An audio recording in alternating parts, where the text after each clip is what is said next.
I was watching the show called The Future of Work, and they were talking about how so many jobs are becoming automated. Now, we see it when we go to the store because we have to scan our own stuff. It's like two cashiers and all these self checkout stations that we're expected to use. Same thing in like Amazon warehouses. They have robots doing a lot of the sorting there. And the philosophical question is, are people working with the robots or robots working with the people? I mean, who's really doing the work here and who's really calling the shots? They're talking about automated trucks, which could eliminate truck driving positions.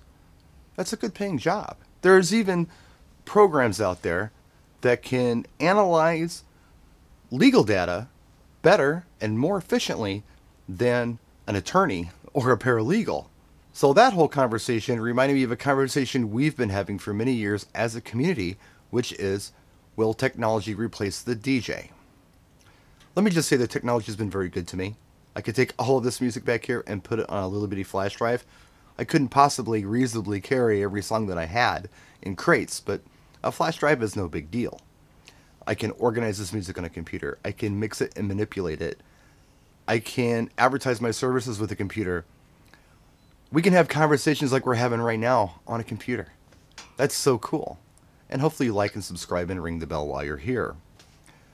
But when I think about why people used to hire us, part of it had to do with the big music library we had. It was comprehensive, and most people didn't reasonably have something like this. But now, anybody can go on YouTube and find pretty much any song or Spotify or whatever, so a big music library doesn't mean much anymore. However, the ability to know what to do with it does.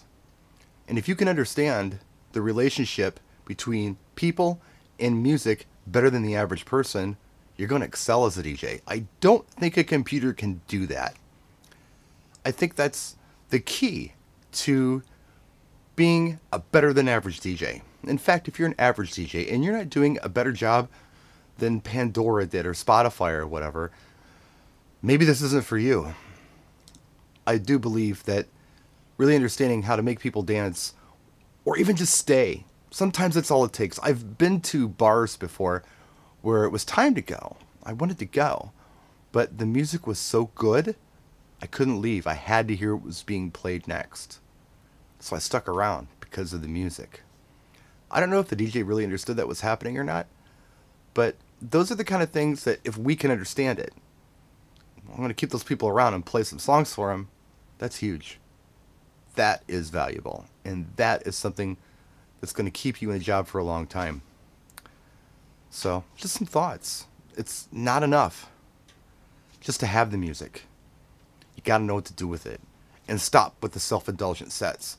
This has got to stop. This doesn't do anything for anybody. Nobody is really impressed with what you can do with the stuff in front of you. They're really not. What they're impressed by is that you're reading their minds. Wow, this is a great song. How did you know? That's it. We'll see you next time. Thanks for watching. Practice and enjoy.